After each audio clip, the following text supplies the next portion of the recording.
Talk about what we're trying to do to make sure that our kids continue to receive that quality education back home. And one of the reasons I supported the American Recovery and Reinvestment Act that we passed earlier this year is because it was going to help in the short term maintain important funding levels for the state school district and back home here at a time of very tough economic budgets. And they are wrestling to try to maintain the quality of services that they're providing our kids under tighter and tighter budget restrictions. And over the last week, we finally got the announcement of what federal funds will be coming to the state of Wisconsin for education purposes, over $352 million.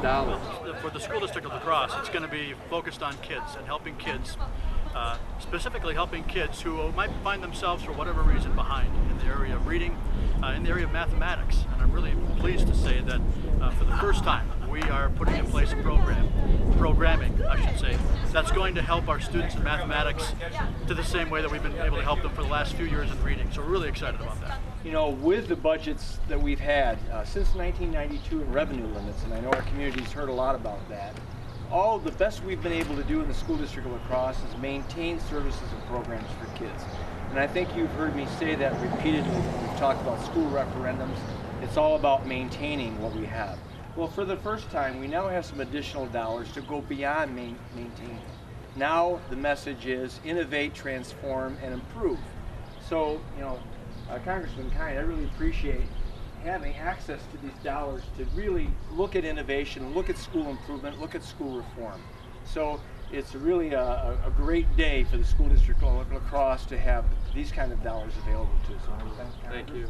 Times are changing fast, and many times they change faster outside of our schools than inside of our schools, unfortunately. And it's really time for us to acknowledge that, and it's time for us to keep things moving forward.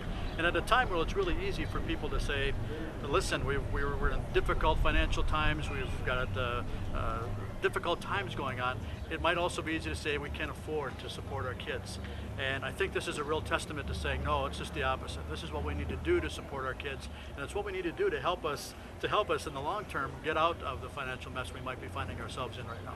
Real quick, just a final comment on the accountability issue. There's really two levels of accountability. How well our kids are performing in the classroom, and this school district especially has been putting accountability standards in, and good teachers are going to recognize that and identify students who may be falling behind in order to get them back up to speed.